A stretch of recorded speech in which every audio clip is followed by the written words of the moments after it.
This is part 4 of our discussion on revised corporation code. What we will discuss is incorporation and organization. How do we form a corporation? And what are the requirements? What would be the document that we need or documents that we need to submit before the Securities and Exchange Commission? Now, first and foremost, we need to submit the articles of incorporation. And under RA 11232, there are contents required to be included in the articles of incorporation. Now, we can refer to section 13 for the contents and the sample template in section 14 of the law. Now, we have for stock corporations and non-stock corpo.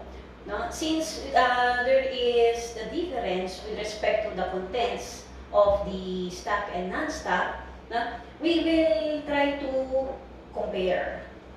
Now, for stock corporations, for stock and non-stock, 1 to 6 contents are the same. Now, 7 and the subsequent items applicable to stock corpo, except for some other provisions, say arbitration agreement, it can likewise be included in non-stock corpo, the AOI of non-stock corpo. Now, first we have the name of the corporation. Now, the name of the corporation must not be the same as that of the other names of existing corpo. That is why at the onset, before you apply or before you submit your articles of incorporation, you need to reserve a name, and that is done online. Then you will be waiting for the reply of the Securities and Exchange Commission whether you will proceed with your submission of the articles of incorporation with that approved name. But at any rate, you are also required to have an undertaking, an affidavit for that matter, that you are willing to change the name of the corpo if there is a similar or an existing name.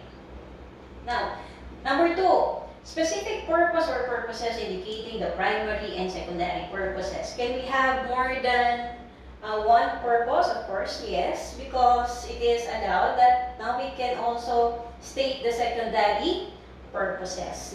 But remember, the secondary purposes must be consistent with that of our primary purpose.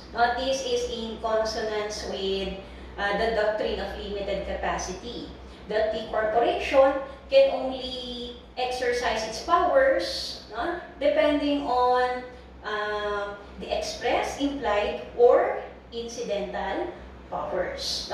It has but just limited powers. Now, and the purposes must be capable of being lawfully combined. Number 3, the place of principal office. This is important for purposes of acquiring jurisdiction. Say in the filing of a civil case, service of summons will be served to the place of the principal office of the corpo. In case of meeting of the stockholders, now that meeting will be held in the place of the principal office of the corpo. Now, number 4, term if the corporation has not elected perpetual existence. We can already dispense number 4.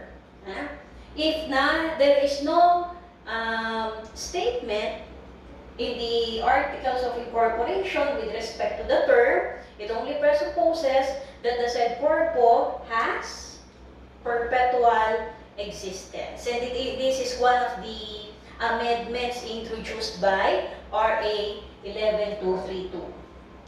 Number 5, names, nationalities, and residence addresses of our incorporators. Actually, number 5 is that particular provision in the articles of incorporation that cannot be amended. Once an incorporator, you are always stated in the articles of incorporation, even if you already divested yourself of your shares of stock. No? Number 6, number, names, nationalities, and residences of directors or trustees. Now, 1 to 6 apply to both stock and non-stock. For number 7, if stock corporation, amount of capital stock, the number of shares, and in case of par value stock corporations, the par value of each share. How about if no par? Now remember what we discussed in the presentation, our prior presentation. Now for no par, the issued value of no par value shares may either be stated in the Articles of Incorporation, or it may be set by the Board of Directors pursuant to the authority conferred in the Articles of Incorporation or the Bylaws, or by the vote of the stockholders representing majority of the outstanding capital stock. That is why it is not required in number 7. Number 8, names, residences, number of shares, and amounts of subscription of the subscribers.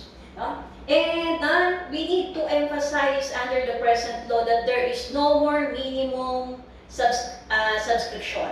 No more minimum subscription.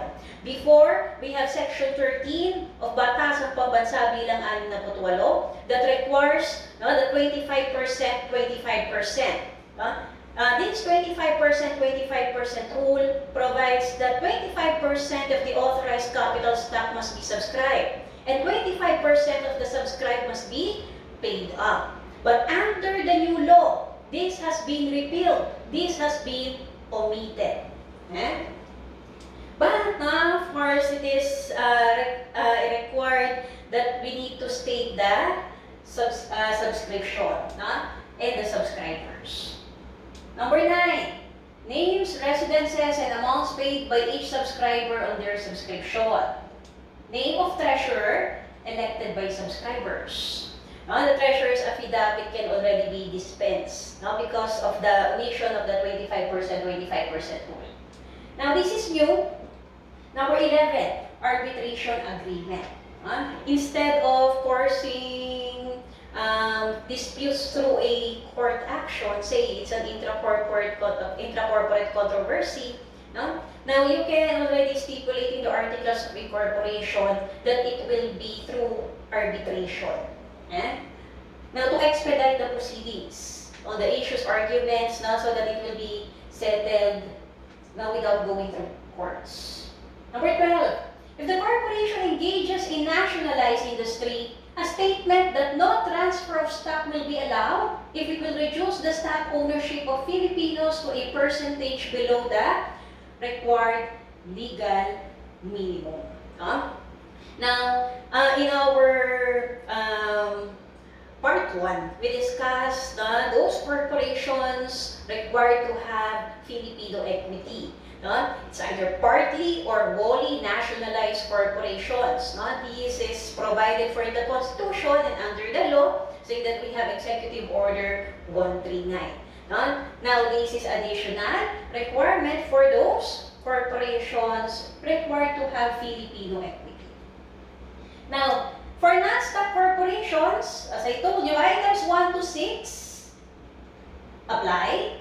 And in lieu of stock subscriptions and payments, the names, members, their citizenship, residences, and amounts contributed or donated should be indicated. Remember that non-stock does not have capital stock, but there's a need to contribute to its capital for purposes of supporting its operations.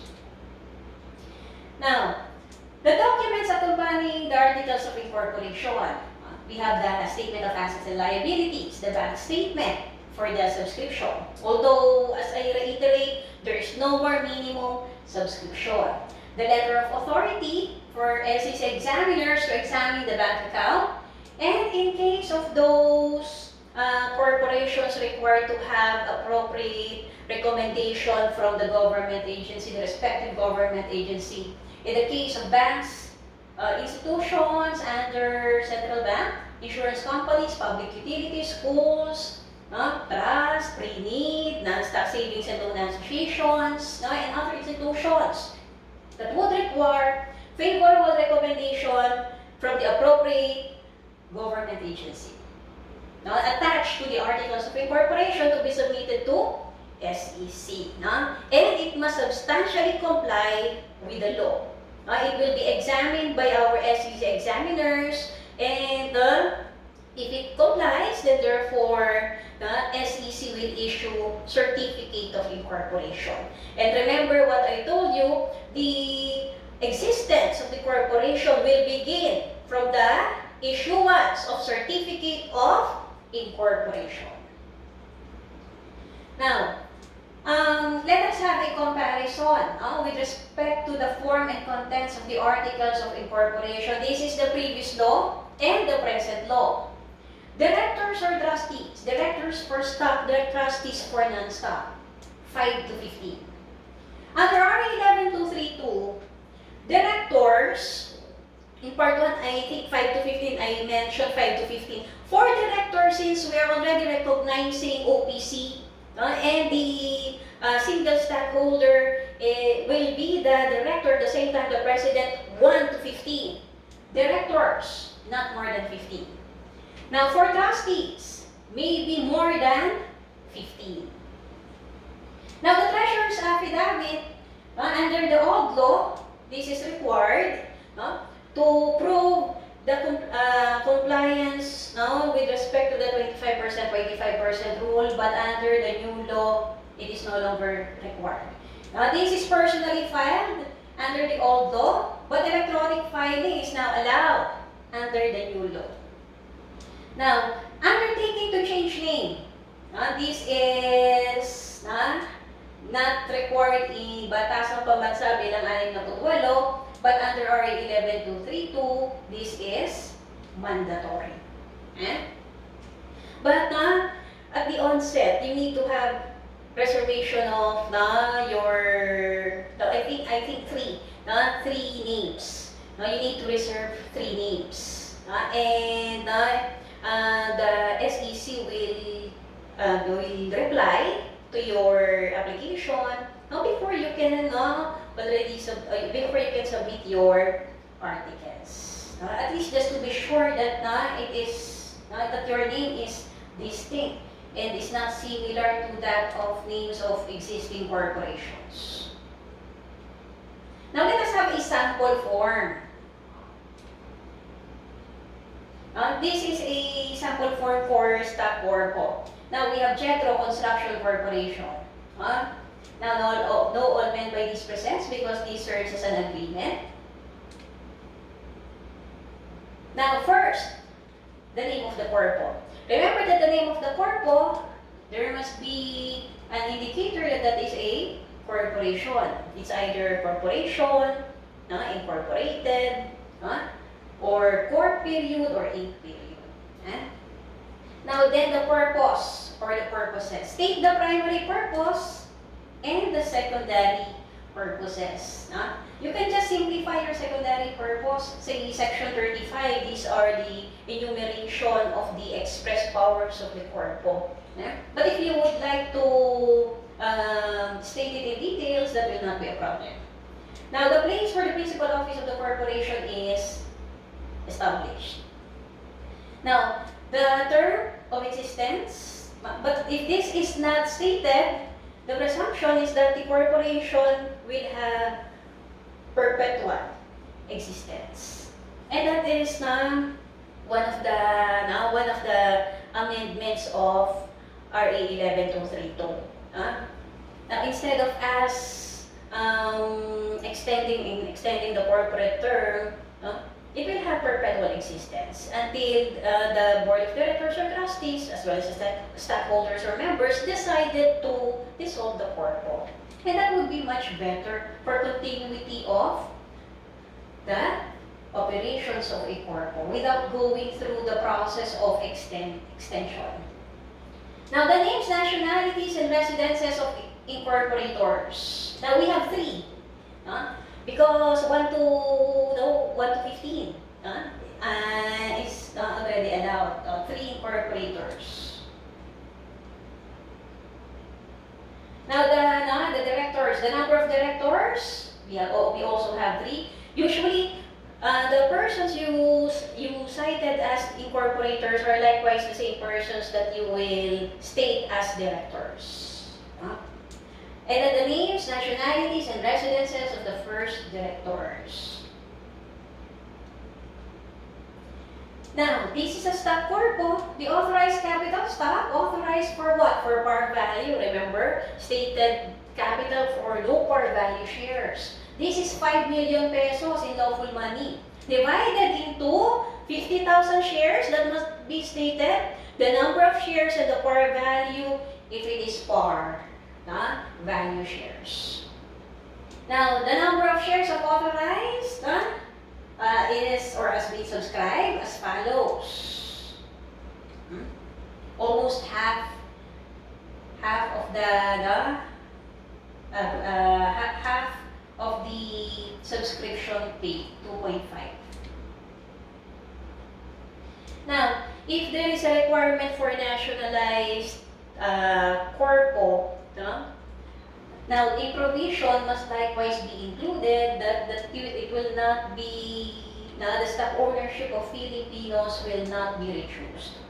Then, the appointment of our treasurer for the 10th provision, and the signature of our incorporators. Now, you will also include the witness or the witnesses. By the way, include the team. There are requirements that the SEC would already require the taxpayer's identification number and the acknowledgement for the notary. Since this is a contract, there must be an acknowledgement. And our notary public. Now, submit this to SEC with the required attachments or documents. Now, do you need to submit simultaneously with your articles of incorporation the bylaws? Is the bylaws considered a mandatory requirement for an acquisition of juridical personality? Our answer is no. Bylaws may be submitted prior to, simultaneous to AOI, prior to incorporation, or even after incorporation. But it should be submitted to SEC. SEC will still approve your bylaws. But under, it's a common practice that corporations submit articles of incorporation attached therewith the bylaws. Now, what will be the grounds for rejection or disapproval of the articles of incorporation or any amendments thereto? When we say amendment, you can change some other provisions. You highlight and then bold that article or provision that you change or amend. Now, if you did not substantially comply with the form, for reference, we have section 14. Now, purpose or the purposes patently unconstitutional, illegal, immoral, or contrary to government rules and regulations. Always remember that if the object of the contract is contrary to law, morals, good customs, public order, public policy, that is considered as null and void. And definitely, it will cause that rejection of your articles and non-compliance of the required Filipino equity. Now, I told you that there are corporations that would require recommendation from the appropriate government agency. No articles of incorporation or amendment of AOI for banks, banking and quasi-banking institutions, pre-need, insurance, and trust companies, non-stock savings and loan associations, pawn shops, and other financial intermediaries until and unless accompanied by a favorable recommendation of the appropriate government agency to that effect, allowing the incorporation because it is in accordance with. Now, the articles of incorporation differ from the bylaws in that the articles of incorporation are, letter A, the rules of action adopted by the corporation for its internal government. That is false. Letter A refers to bylaws. Letter B, adopted before or after incorporation. This is also for bylaws. Letter C, a condition precedent in the acquisition by a corporation of a juridical personality. Yes. It is mandatory for us to file articles of incorporation that will still be evaluated by the SEC, and it is only upon substantial compliance that the SEC will issue certificate of incorporation. Letter D, approved by the stockholders if adopted after incorporation. This will be for bylaws. Our answer, letter C. Now, what is the maximum corporate term? Before it is 50 years, but at present, is there such thing as forever? Yes, in case of corporation. Because for corporation, a corporation shall have perpetual existence unless its articles of incorporation provides otherwise. Now that means perpetual existence. There is no more limit. Now, unlike before 50 years, you can extend for another 50 years and another 50 years. But this is already amended. And now, perpetual existence. Now, applies to existing corporations. Upon the passage of the ineffectivity of RA 11232 on February 23, 2019, now the existing corporations will already have perpetual existence unless those corpo choose to retain their specific corporate term. But of course, this is subject to appraisal right of stockholders under Section 80 of RA 11232. We will discuss what is appraisal right. If you are a stockholder, you do not agree with, say, extension of corporate term, or having it or the corporation to have perpetual existence, now you can exercise your appraisal right. Require the corpo to buy back your shares. But remember, time and again, I am telling you, there must be unrestricted retained earnings. Now, as a point of comparison, again, under the old law, maximum term is 50 years. It may be extended in one instance only for another 50 years. Now, under the new law, perpetual existence applies to existing corpo. Now, extension cannot be made earlier than 5 years prior to the original or subsequent expiry dates except for justifiable reasons under the old law. Under the new law, if with specific period, say there is a proviso in the articles of incorporation with respect to the term that is for a specific period, the corpo did not avail of perpetual existence. Can it be extended? Yes. But instead of 5 years, before it is 5 years, under the new law, it cannot be earlier than 3 years. From the original or subsequent expiry date except for justifiable reasons. Now the question is, what is meant by cannot be earlier than 3 years before the original or subsequent expiry? Say that the corporation, the term will expire 2020. Term is for 30 years and will expire 2030. Now, if the corporation would like to extend, the articles of incorporation should be amended, and it must be made not earlier than 3 years prior. Now, when we say not earlier than 3 years prior to 2020, we have 2019, 2018, 2017. It should be made within that 3-year period. It cannot be made earlier than 3 years. It cannot be made 2016, 2015. It should be within the 3-year period cannot be earlier than 3 years from the original or subsequent expiry. Now, you take note of the difference. Old law, and this is the new law. Now, under the old rule, as I told you, we have a 25% rule. The 25% of the subscribed must be, or 25% of the authorized capital stock must be subscribed, and 25% of which must be paid up. And the paid up must not be less than 5,000 pesos. But this has been amended, or should I say repealed or omitted. There is no more 25% rule. Again, with stress, there is no more minimum subscription required under the new law.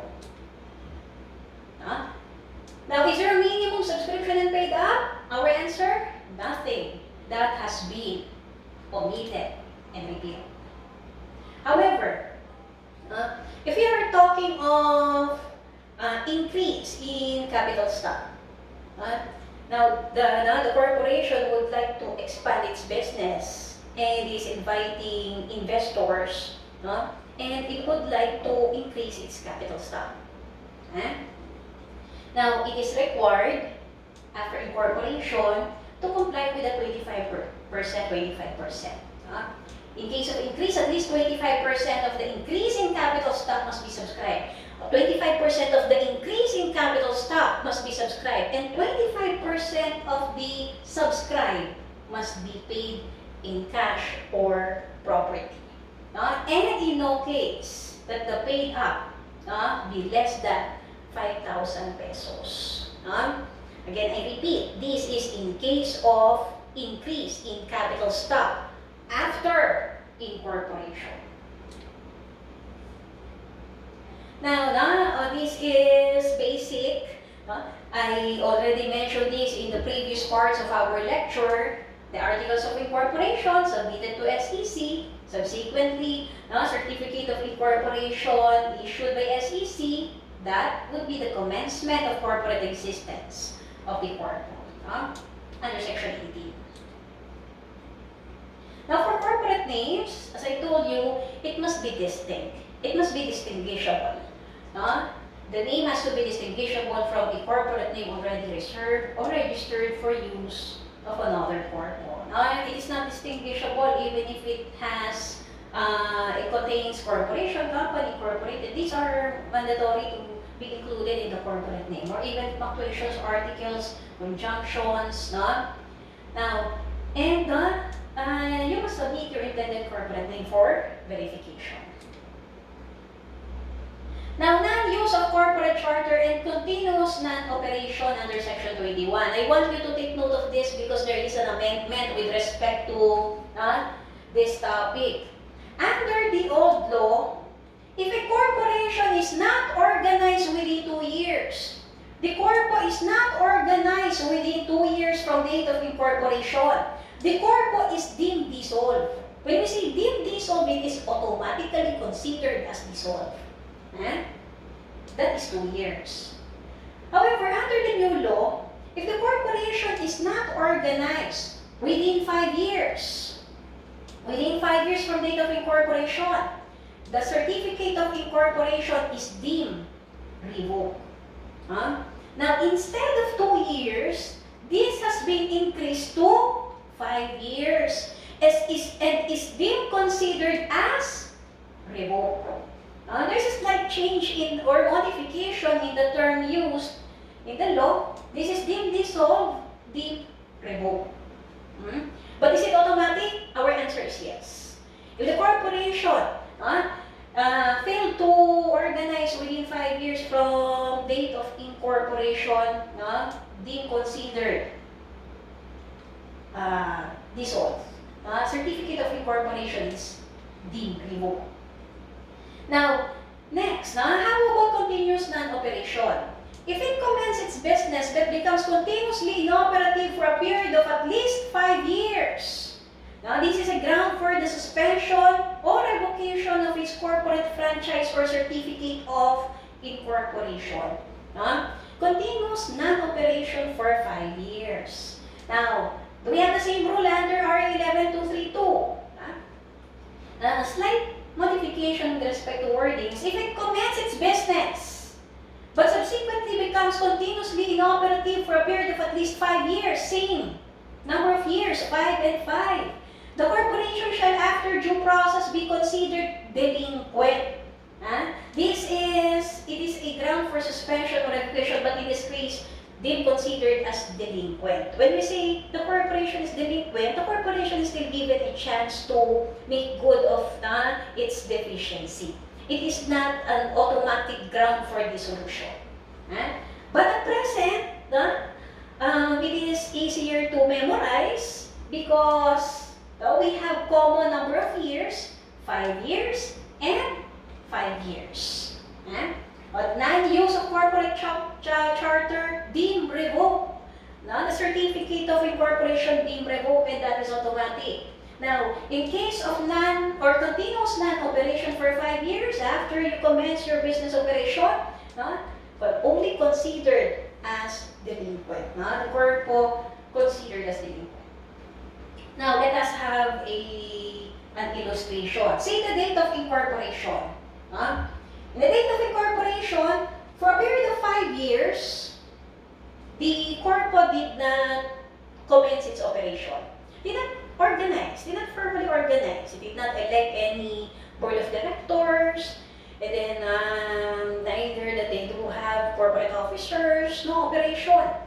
Did not begin its operation for 5 years. Deemed revoked.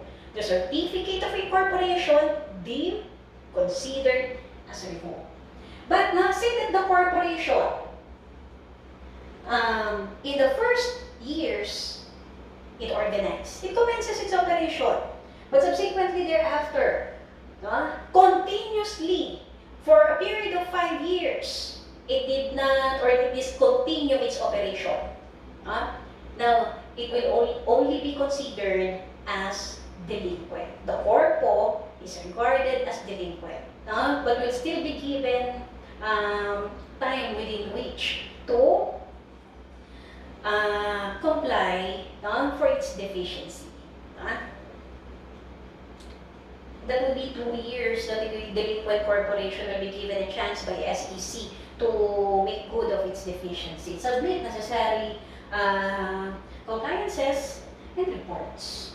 When does a corporation acquire corporate existence? We all know from the issuance of certificate of incorporation. According to corporation law, if corporation fails to organize within 5 years, it shall be ipso facto dissolved. Fails to organize. We have the date of incorporation and it fails to commence its business operation. When is a corporation considered organized? The corporation submitted articles of incorporation approved, then subsequently issuance of certificate of incorporation, and what would constitute the word organized? It begins its operation, elected its members to the board, corporate officers, and then started doing business in the Philippines. How is the 5-year period to be gauged? Is this continuous? Let us have a data. Is this continuous? In both cases, yes, this is continuous. Remember, not organized within 5 years. Within a period of 5 years. That is continuous. You failed to commence your business operation for 5 years. Your certificate of incorporation deemed considered as revoked. Now, and likewise, the law is explicit with respect to this. Continuously not inoperative for a period of at least 5 years. In both cases, continuously inoperative or you did not commence your business for a period of 5 years. But see the effect. The effect here is automatic, while in the other it merely made the corporation delinquent. Okay, and that ends part 4 of our revised corporation code. Now, for part 5, we will be discussing the composition of corporation.